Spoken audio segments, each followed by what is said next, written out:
This is okay. A3. Genius, Kamryn. That's gonna help. Hey everyone, my name is Kamryn. If you don't know me, I learned how to play chess. It's been 5 years ago now, and I very quickly rose up the ranks to 2000. Right now, my rating online, at least, is over 2200. And I thought it would be fun to go back to my first ever game that I played on chess.com and analyze it. I don't remember much about this game.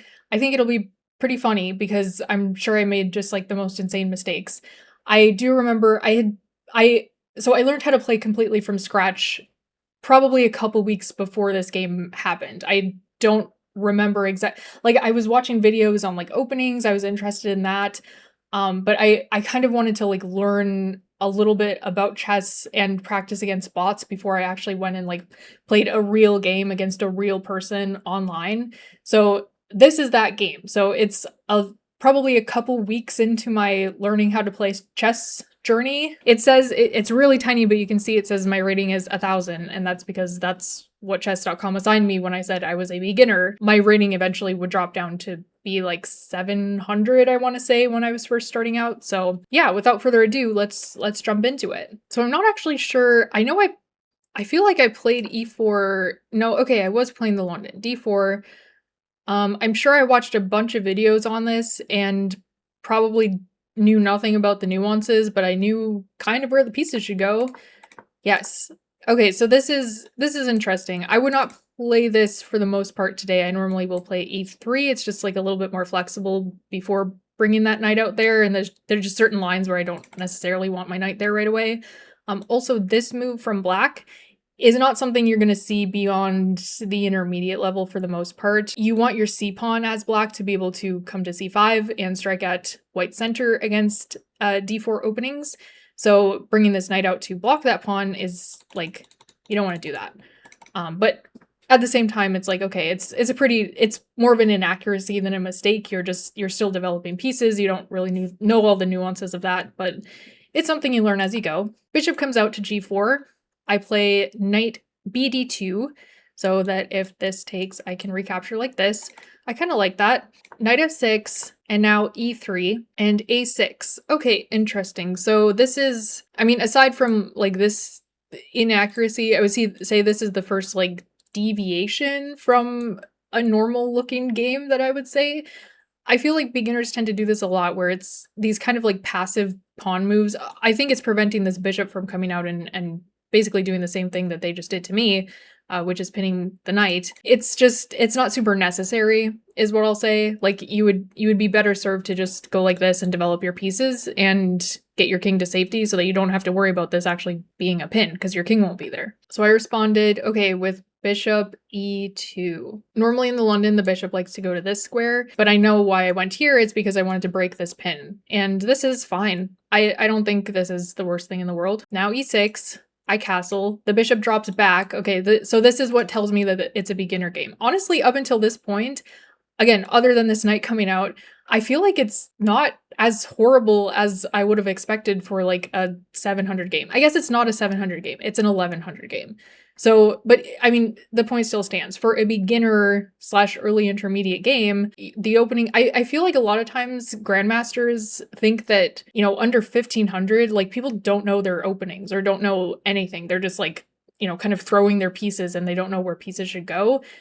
That's definitely not the case here. I mean, we can see it from this game from 5 years ago or whatever, that people know kind of what to do. But this is the first move that tells me, okay, this is more of a beginner game. You're moving a piece twice before you moved all of your pieces once and gotten your king to safety. So I am pretty sure that they want to do this, like go after this pawn. I'm wondering if I go here to prevent this knight from doing that. That's what I would do today if I saw this move. And I do. Okay, great job, Kamryn.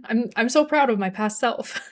This is also, I mean, it makes sense because this is what you're told to do as a beginner player playing the London. It's completing this pyramid of pawns, which I'm honestly surprised I didn't do earlier because I feel like this is like the easiest thing to do as a beginner is just create that structure and you don't really think about what your opponent is doing. But I guess I was fairly aware. I don't know. I'm playing better than I was expecting. Okay, knight e4. My opponent is just refusing to develop their dark squared bishop and instead wants to jump their knight into the center. Do I take it? I do not. Okay. Would I take it? Like, if I got this, I would just take this. I would for sure just take this. Sure, they take back, but then I go here.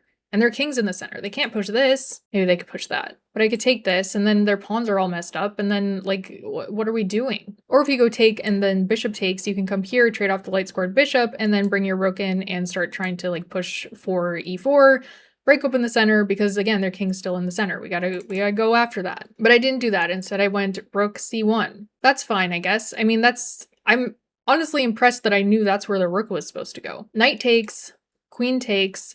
I would recommend to my opponent to not just move their knight into the center just to trade it off for fun.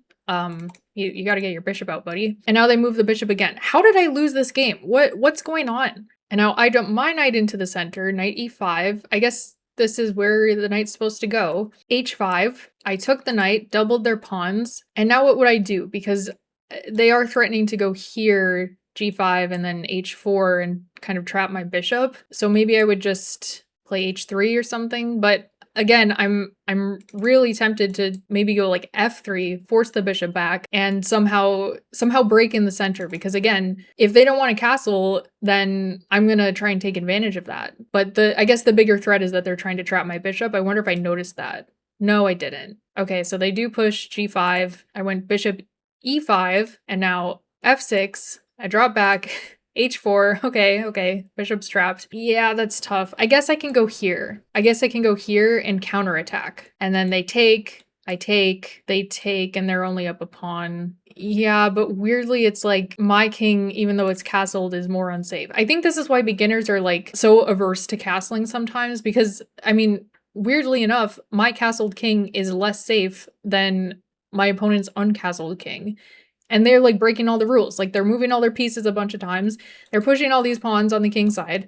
It seems like they're just breaking all the rules and getting away with it. But it's some inaccuracies on my part and not doing what the position is asking for, which is to break open the center. And instead I'm playing b4 for some reason. Why did I play b4? I don't know. So okay, rook fe1. I did not see the counterattack, which was probably my best shot. They take my bishop.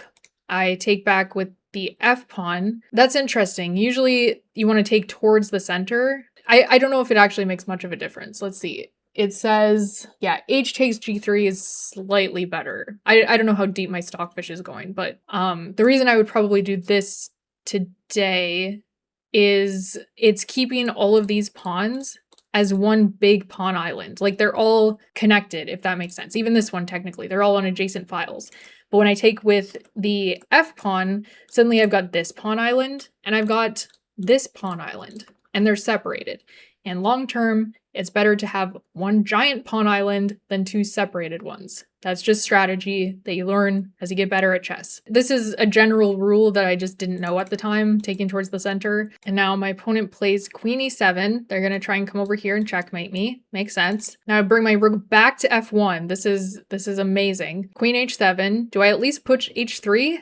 No, I don't see that they're threatening this move. Interesting. Why did I not see that? That's like the most obvious thing in the world. I mean, yeah, I guess this is just like the kind of mistake that you got to get over, which is you have a plan and then you're not thinking about what your opponent is doing. When they make this move, you got to think, okay, what does that move do? Why did they move that queen there? Well, it's lining up with the rook, but I just didn't see that. I don't know why I didn't see that. I guess because I was new to chess. I don't like, I don't need to be so hard on myself. I had just learned how to play. So, okay, check on h2. I move my king. Now they can also check, yep, on g2, defended by the bishop. I move my king again. They, okay, take with check on g3. I move my queen. They're going to win my bishop. They do take the bishop. Sometimes they don't take free stuff. But this is, okay. a3. Genius, Kamryn. That's gonna help. Like, if you're getting blown off the board, the least you can do is try. Like, at least come up here, try to check them, try to get some attack going of your own. Their king's still in the center, by the way.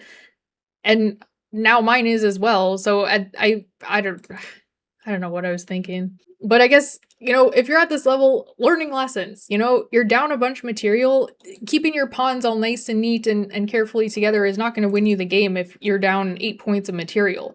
You got to go for some attack. Like, the way you win a chess game is by attacking the king, not by waiting around to die, which is what is clearly happening to me here. Okay, so now my opponent finally develops their dark squared bishop. See, imagine if I'd taken this. I couldn't do that then because then I would take the rook. Now king d2, okay, awesome. Bishop e6. Okay, now I take on f6, but now the rook can come down and give the check because I moved my king up to the second rank, and I'm basically cooked. Okay, well now I'm actually cooked. What I should have done is this. Just block it. The queen protects it. Probably not great chances, but there's at least something here. Like what? I go here, I'm just gonna get checkmated, which is exactly what happened. Oh, I wasn't even 1,000 when I played this game. I was technically 1,200. I must have said that I was like an intermediate or something, which is really funny. I clearly wasn't, but I lost 200 points for that checkmate because it was the first game I ever played on chess.com, so that's pretty funny. So what surprised me the most about this is how much I actually knew in the opening, or how smoothly the opening went. Like there were a few inaccuracies, I would say, but nothing horribly egregious until I got my bishop trapped. I mean, that was kind of the main thing that happened. And then I think what really shows that this is a low level game is just the rolling over and accepting my fate of it all. Also interesting here that the engine, I wasn't really looking at the analysis. Here it still says it's slightly better for white. So here it wants bishop e5, which is what I did, f6, and now here f3, and it's still basically equal. But once I drop back here, it's not, because then when they take, they're going to win this pawn as well, and it's opening up my king. But yeah, I think this is something that you learn as you just get more experience in chess, which is the value of looking for ways to counterattack, first of all, and also when you do have a material deficit, trying to fight back. I remember it was probably in the like 12 to 1600 range, I would say, where I started to get really annoyed because even if I was up a whole bunch of material, I would often have games where my opponent just attacked my king and I lost because of that, even being up a bunch of material. And that kind of was the moments where I started to realize, like, okay, I have to learn how to fight back as well. And that kind of inspired me by all of those like annoying losses to start, when I was down material, looking for ways to make something happen. Sometimes you can make some magic happen. So I guess the moral of the story is that if you want to become a stronger chess player, you have to learn to fight. You got to put up a bigger fight.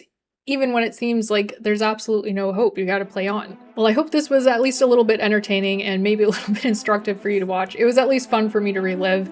Thanks so much for watching, as always. If you're new around here, don't forget to subscribe, and I will see you soon.